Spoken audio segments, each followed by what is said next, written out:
Deschamps, c'est le plus fort avec lequel vous ayez travaillé?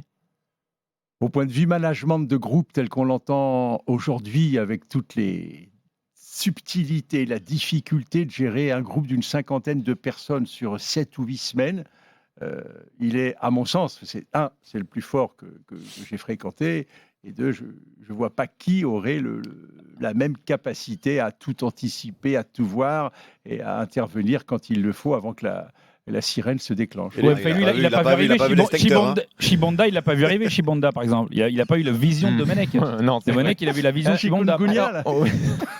Non, Shibanda. Alors, justement, tu fais référence à Adil à l'épisode de l'extincteur. J'ai l'impression que c'est l'illustration parfaite de ce que vous venez de dire, Philippe Tournon. C'est pour ça. Dans le livre, justement, vous en parlez, ou du moins, vous faites parler Hugo Lloris, qui revient sur la Coupe du Monde 2018. Voilà. Et sur cet épisode de l'extincteur, Lloris, donc le capitaine, dit là-dessus, Deschamps, il a eu la gestion formidable. Et c'est là qu'on a compris que vraiment, il maîtrisait tout. Parce que j'ai ma chambre à côté de la sienne et l'alarme retentit depuis déjà un bon moment.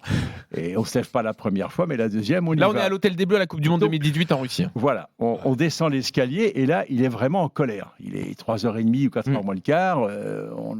C'est après l'Argentine, donc on a un quart de finale. Il se profile. Et il ne sait pas encore ce qui se passe. Mais il dit... Il est en colère. Et puis il appelle notre officier de sécurité, Momo Sanadji. Il comprend ce qui s'est passé. Le groupe des joueurs était à une centaine de mètres parce que le staff dormait à un bout du bâtiment et les joueurs à l'autre bout du bâtiment. Et sur les 100 mètres, il va, je pense, avec l'idée première de leur dire les mecs, c'est pas sérieux, vous avez des quartiers libres, vous rentrez, vous déconnez, etc.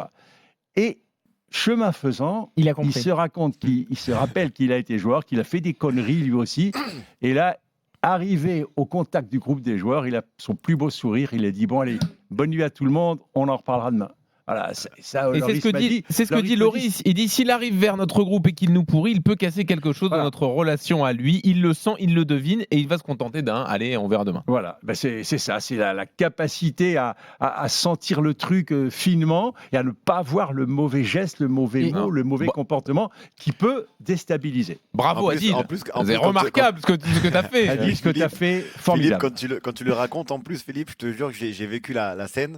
Il faisait noir et... il faisait presque jour, hein. Ça commençait un petit peu. Oui, parce que là-bas, le jour se lève de bonne heure. C'était incroyable. Et moi, j'avais une boule au ventre et pressentiment que j'allais être viré. Et je me suis dit, waouh, c'est pas possible, il arrive. Attends, tu peux nous rafraîchir la mémoire quand même? Comment on arrive au fait que tu utilises l'extincteur? Alors en fait, déjà, il faut savoir que franchement, l'ambiance, et j'arrêtais pas de dire à tous les joueurs, je suis choqué du comportement du sélectionneur, de Didier Deschamps. Comment il peut nous laisser faire autant le bordel comme ça? On avait les jeunes qui tapaient sur les portes, chambre par chambre, qui retournaient les chambres. Je me suis dit, mais il va monter à un moment donné. Parce qu'en fait, moi, j'ai connu Didier très dur, très discipliné. Il fallait se tenir à carreau. Et là, il n'y avait rien. Je me dis, waouh, il a changé. Qu'est-ce qui s'est passé? Bon, il n'est pas là. Donc, j'ai entendu les mecs taper dans chaque chambre et faire le bordel dans chaque chambre. Sauf que moi, j'ai pas ouvert le premier soir. Et le lendemain matin, je me réveillais tous les matins en premier pour aller faire ma séance de sport parce qu'il fallait que je sois prêt physiquement parce que je jouais pas. Et j'étais avec le préparateur physique. Sauf qu'un matin, je me suis réveillé très tôt et je suis parti chercher l'extincteur et je l'ai mis dans ma chambre pour anticiper. Je me suis dit, le jour, ils reviennent. Et malheureusement, ils sont revenus. Mais le plus gros truc, c'était le lendemain. Le lendemain, j'ai vu toutes les têtes de tout le monde, des femmes de ménage, et je suis un extra sensible. Et je me suis dit, ouais, j'ai fait trop de mal à trop de monde. Et à table, j'entends la phrase qu'il fallait pas entendre, qui m'a boosté. Et c'est les joueurs qui disent, oh les gars, on est ensemble, personne balance à deal. Moi, je me suis dit, c'est un peu comme Secret Story, le délire. Attends, mais parce que là, personne ne sait que c'est toi qui as utilisé l'extincteur. En fait, je pense qu'ils savaient, ça parlait, mais on n'est jamais venu me... Voilà, les joueurs, oui, mais ils ont dit on balance pas à Adil. Ça veut dire que les mecs qui disent on balance pas à Adil, ils ont compris que c'était... Alors du coup, je me suis dit comme dans la télé-réalité, il y en a, il va aller dans le confessionnal, il va me balancer. Alors qu'est-ce que j'ai fait? Je me suis levé, je sais pas si Philippe s'en rappelle. Oui, très bien. J'ai tapé sur le verre. Sur le verre, tout le monde qui m'a regardé bizarrement. Et je dis bon, je voulais vous expliquer vite fait un truc. Ce qui s'est passé hier, c'est moi.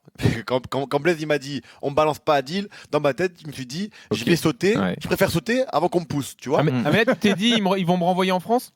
Non, parce que là c'est trop tard. C'était sur le moment hier, la veille à 4h du matin, 5h du matin. Ça fait là tu t'es dit ils me renvoient. Et là pour vite enlever la pression sur la tête des joueurs, je vais me dénoncer. Même moi je vais être tranquille, tu vois. Et j'ai dit je suis désolé, c'est moi qui ai fait ça. Je suis vraiment désolé, je m'excuse auprès de tout le monde, je paye l'amende qu'il faut. Et la page était tournée, tu as très très bien réagi. Didier a bien réagi et toi le lendemain tu as bien réagi aussi. Et Philippe, pour avoir suivi les Bleus quotidiennement à ce moment-là, quelques jours après la finale de la Coupe du Monde, plusieurs membres du staff m'ont dit Didier a compris à ce moment-là, sans doute que la France allait gagner la Coupe du Monde, vu l'ambiance qui régnait dans le groupe bravo, et dans le Adil, vestiaire. Merci. Il l'a jamais dit, mais c'est possible que c'est Fallait nous prévenir, on aurait moins stressé. un élément très significatif. Donc, il a dit qu'il avait la conviction très intime qu'on gagnerait 2-3 jours avant. Il était d'une sérénité totale. Incroyable. Jusque-là. Mais oui, il a dû le dire à Lloris, c'est pour ça qu'il laisse passer la balle contre la Croatie. question. Ils en foutaient, Oui, Adil. Non, je sais plus ce que je voulais dire. Bon, d'accord. En tout cas, ça paraît un peu futile comme anecdote et tout, mais voilà, c'était important de montrer quand même. Il y avait quand même 23 joueurs qui étaient certains qui avaient passé une très bonne soirée à Moscou, qui étaient quand même devant la résidence, certains très fatigués, on va dire pour être sympathiques, comme ça, certains en caleçon avec Didier Deschamps qui était foudrage et qui a compris en 10 secondes que c'était réglé.